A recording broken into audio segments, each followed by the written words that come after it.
Hello అండి అందరికీ. Veg వాళ్ళు ఎవరైనా ఉంటే ఈ వీడియో స్కిప్ చేసేయండి. ఈ వీడియో అయితే నాన్ వెజ్ లవర్స్ కోసం మాత్రమే.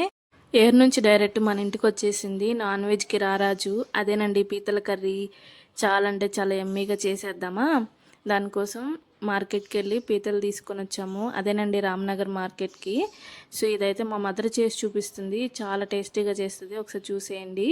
దీనికోసం పెద్దవి సపరేట్, చిన్నగా సైడ్కు ఉండేవి సపరేట్ చేసేసుకొని ఒక గిన్నె పెట్టేసుకొని పొయ్యి మీద దాంట్లో సరిపోయినంత ఆయిల్ వేసుకొని హీట్ అయ్యాక ఉల్లిపాయలు పచ్చిమిరపకాయలు వేసేసి కొంచెం ఫ్రై అయిపోయిన తర్వాత దాంట్లో కొంచెం కరివేపాకు అట్లనే అల్లం వెల్లిపాయ పేస్ట్ కూడా వేసేసి పచ్చివాసన పోయేంత వరకు వేపుకోండి.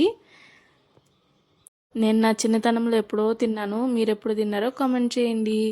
సో ఇప్పుడైతే దీంట్లో కొంచెం పసుపు వేసేసుకొని వేపేసుకుందాం. అల్లం వెల్లుల్లి పేస్ట్ వేసిన తర్వాత కొంచెం అయితే అడుగున అంటుతూ అన్నట్లు అనిపిస్తుంది. సో కొంచెం ఓపిక్గా కలిపేసుకుని ఇప్పుడైతే ధనియాల పొడి వేసేసుకొని చక్కగా వేపుకుందాము.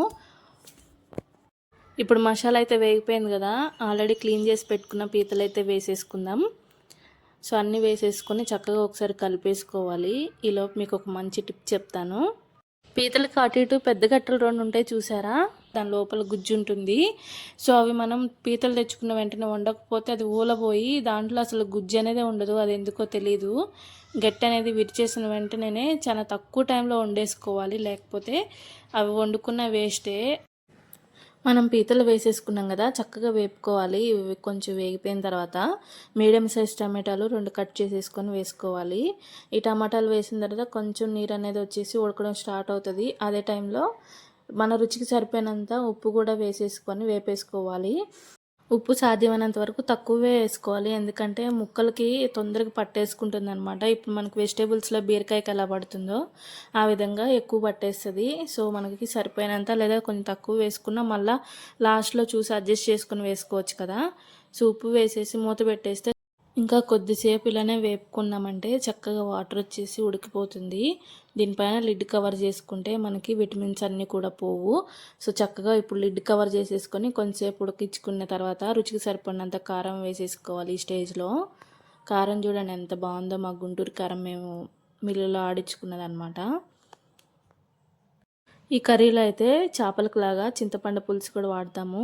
సో పిప్పు తీసేసి చింతపండు వాటర్ కూడా వేసేసుకోవాలి, మనకి సరిపోయినంత వేసేసుకొని ఇప్పుడైతే అస్సలు మజా వస్తుంది. అదే సైడ్ చిన్న గట్టెలు ఉంటాయి చూసారా, ఆ గట్టెలు మనం మిక్సీ వేసుకొని వడపోసుకుంటే ఈ విధంగా వాటర్ వస్తుంది. ఇదే కర్రీకి అసలు టేస్ట్ని ఇస్తుందంట. పీతలు చిన్నగా ఉంటే అవి పడేస్తారు, ఇవైతే పెద్ద పీతలు కాబట్టి. సో ఇవైతే మా అమ్మ మిక్సీ పట్టేసి వేసేసింది. కర్రీ అయితే చాలా టేస్టీగా వస్తుందంట. ఇదైతే మా అమ్మ స్టైల్ రెసిపీ అనమాట. సో ఈ స్టేజ్లో కొంచెం కొబ్బరి పొడి వేసేసుకొని ఇంకొద్దిగా వాటర్ యాడ్ చేసుకొని మనకి కర్రీ దగ్గరకు అయ్యేంత వరకు ఉంచుకొని ఉడికించుకుంటే సరిపోతుంది. టేస్ట్ అయితే చాలా అంటే చాలా బాగుంటుంది. పీతలు తినే వాళ్ళు ఉంటే కానీ ఈ విధంగా ట్రై చేయండి, చాలా బాగుంటుంది. ఎలా వచ్చిందో కూడా కమెంట్ చేయండి. మన కర్రీ అయితే ఆల్మోస్ట్ రెడీ అయిపోవచ్చింది. లాస్ట్లో దీనికి కొంచెం గరం మసాలా అట్లనే కొత్తిమీర వేసేసి సర్వ్ చేసుకోవడమే. సో ఇప్పుడైతే నేను గరం మసాలా యాడ్ చేస్తున్నాను. వీడియో నచ్చితే లైక్ చేయండి, షేర్ చేయండి, సబ్స్క్రైబ్ చేసుకోండి. ఇలాంటి మరిన్ని మంచి మంచి విలేజ్ స్టైల్ వీడియోస్ కావాలంటే మన ఛానల్కి అయితే సపోర్ట్ చేయండి. మన కర్రీ అయితే గ్రేవీ కూడా చాలా దగ్గర పడిపోయింది, కొత్త ఉడికేస్తుంది. ఈ స్టేజ్లో అయితే చిన్నగా కట్ చేసుకున్న కొత్తిమీర వేసేసుకొని వేడివేడిగా సర్వ్ చేసుకోవడమే. చాలా అంటే చాలా ఎమ్మీగా ఉంటుంది.